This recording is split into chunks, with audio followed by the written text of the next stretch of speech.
Hello दोस्तों, मेरा ये जो पिछला वीडियो था, ये वीडियो उसके ऊपर था कि ऐसी कौन सी स्ट्रेटजी हो सकती है जो कि हर मार्केट में पैसे बना के दे। वो मार्केट ऊपर जाए नीचे जाए कोई फर्क नहीं पड़ता, बस पैसे बनने चाहिए। तो मैंने आपको प्रॉपर एक नंबर्स के बेस पे बात किया था और आपको बताया था कि ऐसी स्ट्रेटजी एग्जिस्ट करती हैं और उन स्ट्रेटजीज को हम बोलते हैं ट्रेंड फॉलोइंग। मैटर नहीं करता है कि स्टॉक ऊपर जा रहा है या नीचे जा रहा है, पूरी मार्केट गिर रही है फिर पूरी मार्केट बढ़ रही है, आप पैसा बनाओगे। और मैंने प्रॉपर नंबर्स के साथ आपको दिखाया था, कुछ ज्ञान नहीं दिया था उस वीडियो के अंदर। तो आप डायरेक्टली अगर ये वीडियो देख रहे हैं, आपने पहले पार्ट ये वाला नहीं देखा है, तो आप आई बटन पे क्लिक करके देख सकते हैं या फिर डिस्क्रिप्शन में लिंक दे दूंगा, आप उसके थ्रू भी वीडियो को देख सकते हैं। तो आज का जो ये वीडियो है वो पिछले वीडियो का एक्सटेंशन है, मतलब कि ये दूसरा पार्ट है। तो मेक श्योर जो पहला पार्ट है आपने जरूर देखा हो। तो आज मैं आपको स्विंग ट्रेडिंग स्ट्रेटजी बताने जा रहा हूँ, अप साइड के लिए भी और डाउन साइड के लिए भी। मार्केट ऊपर जा रहा है तब भी आप पैसे बनाओगे और मार्केट नीचे जा रहा है तब भी आप पैसे बनाओगे। अब आप सोचोगे कि एग्जैक्टली स्विंग होता क्या है। अब यहाँ पर आप देखो, ये एक स्विंग है, ये नीचे आया ये एक स्विंग है, फिर ऊपर गया ये एक स्विंग है, नीचे स्विंग, फिर ऊपर गया ये भी एक स्विंग है। तो ये हम इनको स्विंग बोलते हैं। तो ये जो स्विंग आप देख रहे हो, इनको कैप्चर करने का आपको स्ट्रेटजी बताने जा रहा हूँ। ऑब्वियसली मैं इंट्राडे के लिए नहीं बताने जा रहा हूँ, जो लोग पोजिशनल ट्रेड करते हैं स्टॉक्स के अंदर उनके लिए ये स्ट्रेटजी है। ये तो हो गया कि जो शॉर्ट टर्म का स्विंग है उसको कैप्चर करना है, तो उसके लिए स्ट्रेटजी आपको बताने जा रहा हूँ। बट अगर आपको चाहिए कि जो बड़ी स्विंग्स हैं, ये इतना सा है बट आपको चाहिए कि कम से कम आप इतने बड़े स्विंग्स को कैप्चर करो, तो उसके लिए बेस्ट स्ट्रेटजी कौन सी हो सकती है विद बैक टेस्टेड रिजल्ट। जो मैं आपको स्ट्रेटजी बताने जा रहा हूँ वो बैक टेस्टेड होगा।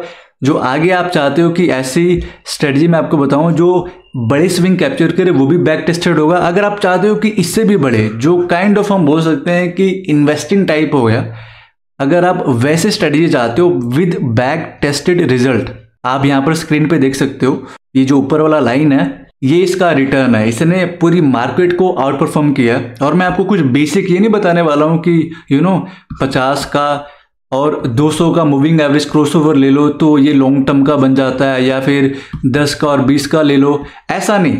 विद बैक टेस्टेड नंबर के साथ आपको बताऊंगा और इससे बेटर स्ट्रेटजी आपको बताऊंगा। तो मैं आपको अपनी तरफ से बिल्कुल बेस्ट और अच्छा कंटेंट देने की कोशिश कर रहा हूं, तो आपकी तरफ से मुझे भी सपोर्ट चाहिए। आप इस वीडियो को लाइक करो, शेयर करो, और इस वीडियो का जो मिनिमम मैं टारगेट रखता हूँ वो 200 लाइक्स का रखता हूँ। अगर मुझे 200 लाइक्स आते हैं तो मैं आपको आगे आने वाले वीडियो में आपको बैक टेस्टेड स्ट्रेटजी बताऊंगा, ठीक है। इस स्ट्रेटजी का जो बैक टेस्ट है मैं आपको अगली वीडियो में बताऊंगा, ठीक है। और जो ट्रेंड फॉलोइंग स्ट्रेटजीज होती हैं उनमें मोस्टली 99.99 मूविंग एवरेज का यूज होता ही होता है। मैटर नहीं करता आप छोटे से ट्रेडर हो, और मैटर नहीं करता कि कोई हेज फंड मैनेजर है बिलियंस में जो पैसा मैनेज करता है, वो भी मूविंग एवरेज का ही यूज करते हैं। ये मैं ऐसा क्यों बोल रहा हूँ, अगर आपने पिछला वीडियो देखा होगा तो आपको ऑलरेडी पता होगा कि मैं ऐसा क्यों बोल रहा हूँ। अगर आपको नहीं पता है तो पिछले वीडियो का जो बिल्कुल एंड के कुछ मिनट्स है ना, आप उनको देखोगे तो आपको समझ आ जाएगा मैं ऐसा क्यों बोल रहा हूँ। तो इस वीडियो के अंदर आपको मूविंग एवरेज क्रॉसओवर बताता हूँ जो कि बैक टेस्टेड है और उसका रिजल्ट अच्छा है। और आगे भी आपको मूविंग एवरेज का क्रॉसओवर बताऊंगा जो ट्रेडिशनल है, जो बेसिक है, सभी को पता है, वो नहीं, उससे बेटर, ठीक है। और ये फर्स्ट पार्ट है ट्रेंड फॉलोइंग स्ट्रेटजी के लिए। जो थर्ड पार्ट बताऊंगा ना, जो बिल्कुल ही लॉन्ग टर्म के लिए होगा, वो जो ऐसी स्ट्रेटजी है आपने यूट्यूब पर पहले कभी नहीं देखा होगा। तो अब आपको डायरेक्ट स्ट्रेटजी बताता हूँ। अब यहाँ पर इसको हम कर लेते हैं रिमूव।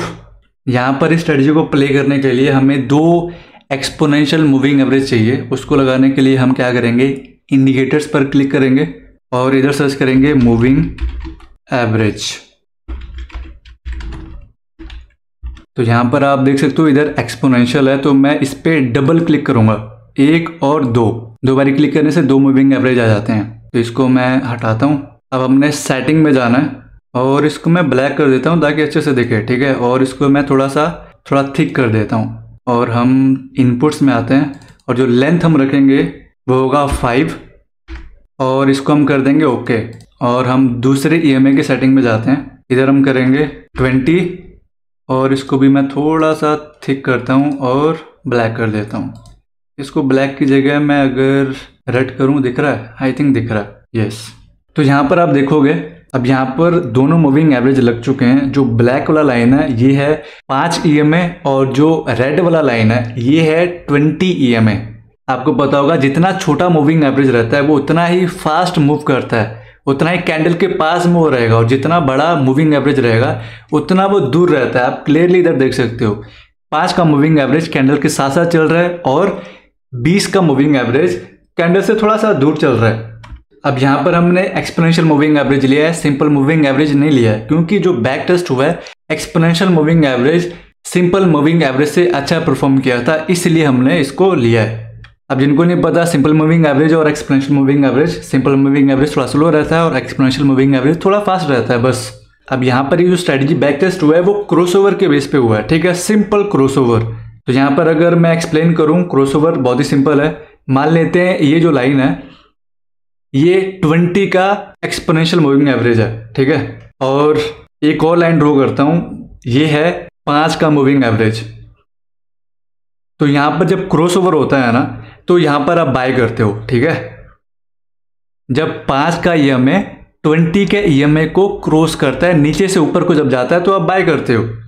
आप सेल कब करते हो, बहुत ही सिंपल है। मान लेते हैं ये 20 का मूविंग एवरेज है और ये जो ऊपर वाला लाइन है ये है 5 का EMA, तो जैसे ये ऊपर से नीचे को क्रॉस करता है आप इधर सेल करते हो, ठीक है।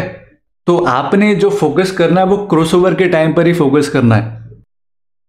मैंने इसको रिमूव कर दिया। अब मैं आपको बताता हूँ कि आपने एंट्री कैसे लेना है। मैं इधर से स्टार्ट करता हूँ, ठीक है।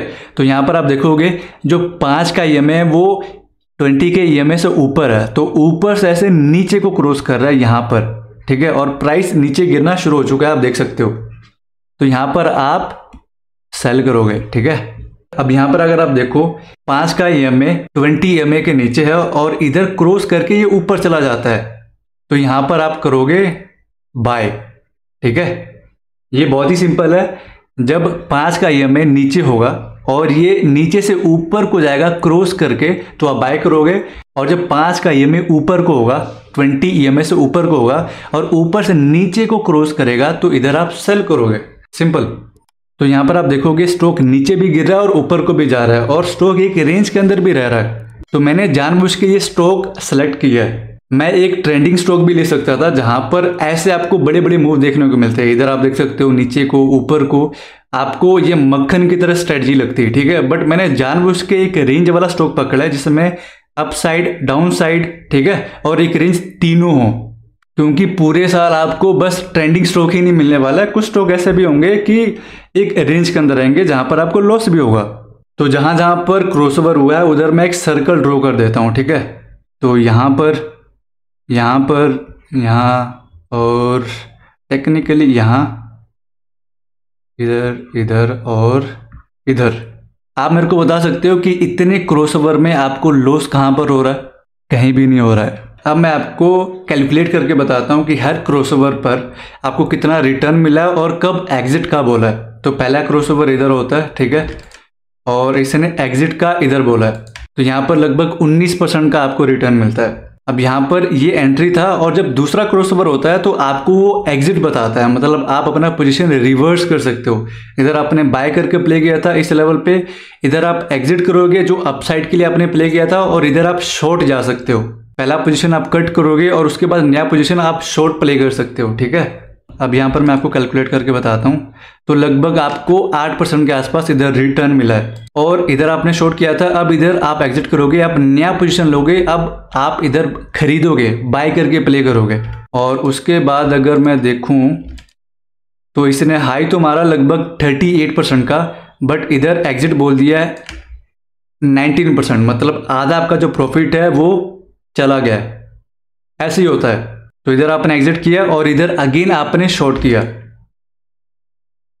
इधर आपको अगेन 10% का रिटर्न मिला है, और इधर आप दोबारा बाय करके प्ले करोगे, इधर आपको मिला है 6% के आसपास। अब इधर अगेन ये पोजीशन एग्जिट कर दोगे सारा, अब नए सिरे से इधर आप शॉर्ट करोगे और इधर तक आपको लगभग 25% का रिटर्न मिलता है शॉर्ट के साइड।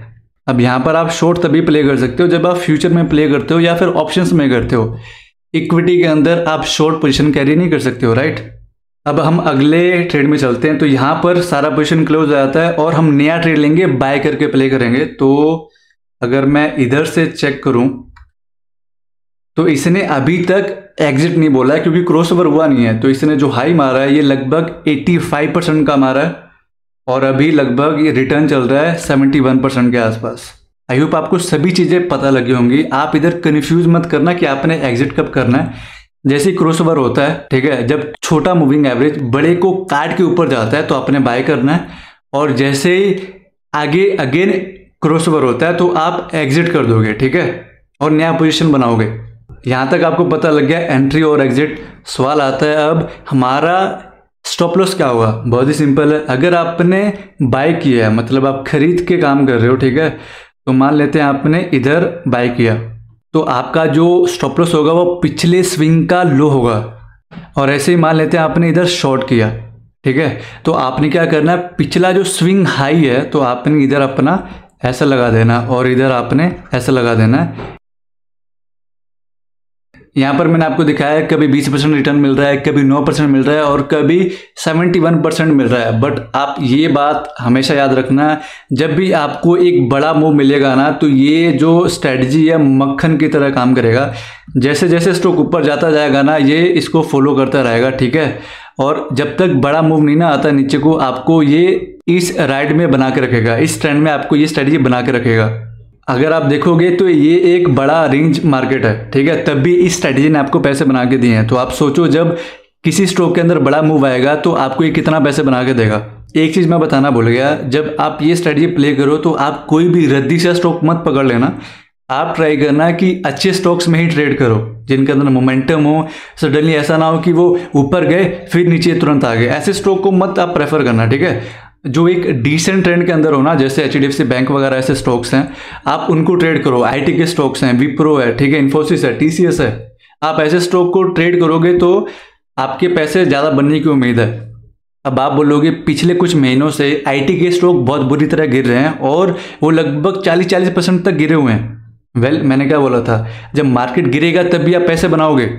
तो आपको तो फर्क ही नहीं पड़ना चाहिए कि स्टॉक गिर रहा है या फिर ऊपर जा रहा है। अच्छा स्टॉक है आप शॉर्ट करो अगर नीचे जा रहा है, और अगर आपको वो बाय करने को बोल रहा है तो आप बाय करो, बट सिर्फ अच्छे स्टॉक के अंदर इस स्ट्रेटजी को अप्लाई करना आप।